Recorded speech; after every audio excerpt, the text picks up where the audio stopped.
kayod sa pagtatrabaho, walang pahinga kahit Sabado at Linggo.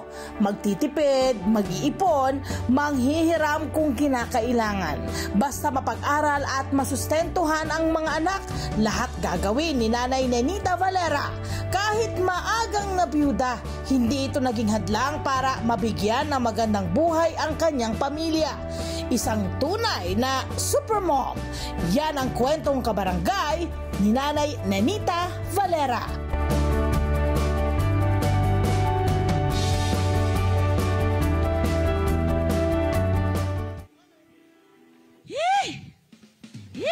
Palapakan naman natin, kabarangay! Palapakan si Nanay Nenita Valera! Mami, good morning po. Magandang umaga, Nanay! Bati po tayo sa ating mga kabarangay. Thank you and good morning sa lahat. Teacher na teacher. Opo, teacher Ngayon na ang mga teacher. teacher talagang, talagang mahinahon magsalita. Diba? Ayan. Okay. Teacher, Ma'am Nenita, ano po ba ang kwento ng iyong buhay? Kayo po ay, kailan po kayo nag-umpisang magturo at anong taon po ito? Nag-umpisa ako na magturo sa Abra. Uy, sa Abra pa. Sa the age of 19 years old. Yun. Tapos po, ano pong inyong year level? Opo. 10 years ako doon. Nag-transfer ako sa Maynila. 30 years. So to make it 40 years in the service. Wow! Opo. Maraming salamat, Sa Nay. inyong Maraming serbisyo. salamat sa iyong Salamat. serbisyo. Opo.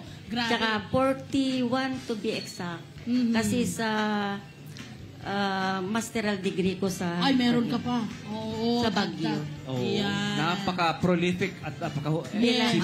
excellent ni Mami. Nag-major ako ng masteral ko ng guidance and counseling. Yun! Kaya wala ganun siya magpaliwanag. May Guidance naon. counseling ang kanyang major. Ang husay. imagine ko, lahat na ang mga estudyante mo ay napamahal sa'yo. Nanay na. Nanay ang tawag sa... Talaga po.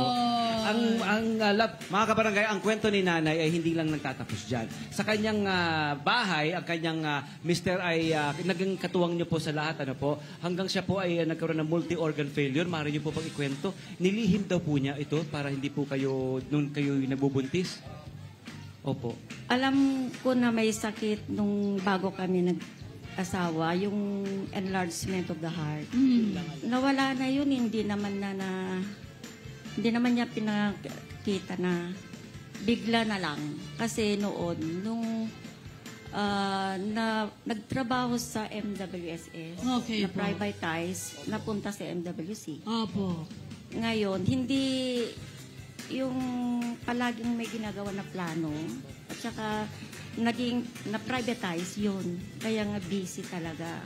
Kumbaga na-stress ang mister Ewan ninyo. ko, siguro. Ayun. Kaya po nagkaroon siya ng karamdaman, nagtuloy-tuloy na hanggang sa siya ay pumanaw. At naiwan po kayo. 10 days niya sa St. Luke's. Sa hospital po. At ang inyo pong anak po ay habang siya po ay sanggol pa lamang, 3 months old, Ay, naku. nandun po nawala ang iyong asawa. Okay. Opo. At ano pong ginawa niyo po para po may taguyod po ang inyong 4 na mga anak? Nag-double job ako. Nagturo ako sa isang high school din. Bukod doon sa high school. Nung tumira ako dito pumunta ako sa Maynila. In-ancillary teacher ako sa guidance office. 15 years before my retirement, ayun po, na-detail ako sa guidance office. Ang galing. At ngayon po, retired na po kayo, ini-enjoy nyo na po ang inyong retirement. Ang inyong mga anak po, ang 4 niyo pong anak ay nakapagtapos na po, may mga trabaho na po. Opo. Yan! Ang kanyang pa-blessing Yun. naman. Uy, wait lang ha. Gusto ko lang i-flex na yung kanyang itinuturo ay science, ano? Yung kanyang itinuturong suheto ay bongga. Biology, general science, chemistry. Ganong level Naku. ang Naku, ma'am. kahusayan nito. Kung ako pala estudyante nyo, talagang, naku, ma'am. No, may chemistry.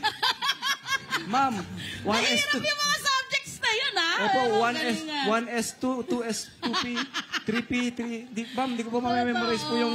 Saka po yung... Pero nagturo na din ako ng values education. Yun! At ito, doon po sa panahon na mag-isa lang siya na nanay at tatay, syempre nagkaroon ng pagkakataon na kailangan niyang maging London. London daw ang tawag sa kanya. Loan dito, loan doon. Pero, lahat yun nabayaran mo. Yun! Ayun ang sagot.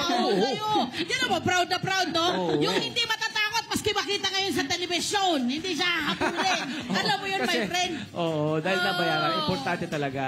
Oo. Dapat ipagmalaki yun. Correct. Kapag-aral ako dahil dyan. Yan. Ano po yung inyong natutunan dito sa journey na ginawa po ninyo nung kayo lang mag-isa, no?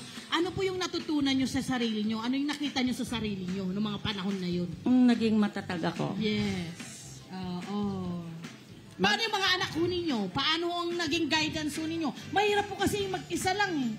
Oo. May mga pamangkin ko din na pinag-aral ko. Bukod sa mga... Talaga? Extended Grabe. family. Kaya nga. Malaki ang kanyang puso. Yes. Ito pa, nasa lang po, ang balita ko po, ang inyong anak ay niregaluhan kayo ng isang tindahan. Oo, ngayon. Nag-abroad yun eh. Yung panganay. Yan. O, batiin niyo na sila bago tayo magpaalam. Batiin niyo niyo yung mga anak ho ninyo ngayon, lalo na yung nasa abroad na. Ano mga pangalan nila, Nay? Ano? Mga pangalan ng mga anak nyo, batiin nyo. Ang pangalan ay si Von. Von. Von, opo. Ang pangalawa ay si Brian. Brian. Pangatlo ay si Genevieve. Genevieve. At saka si Bien. Yan. Ito yung sinasabi ko, my friend. Diba? Kahit anong gawing gapang na gawin ng magulang, kung hindi gagawa ng paraan ng mga anak yung sarili nilang mga pangarap, wala rin magagawa ang nanay. Pero ito, ibinalik sa inyo, ano? Yung paghihirap ninyo. Yan ang masarap sa Masaya. puso. Masaya.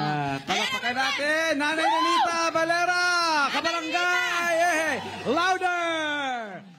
Hello po mga Kanet 25! Si Kuya Tony Pet po ito mula sa Love, Tony Pet and Everything. For more Love, Tony Pet and Everything updates, just click on our subscribe button and follow us on our Net25 social media pages at Net25 TV and at Net25 Entertainment Facebook. Magkita-kita po tayo!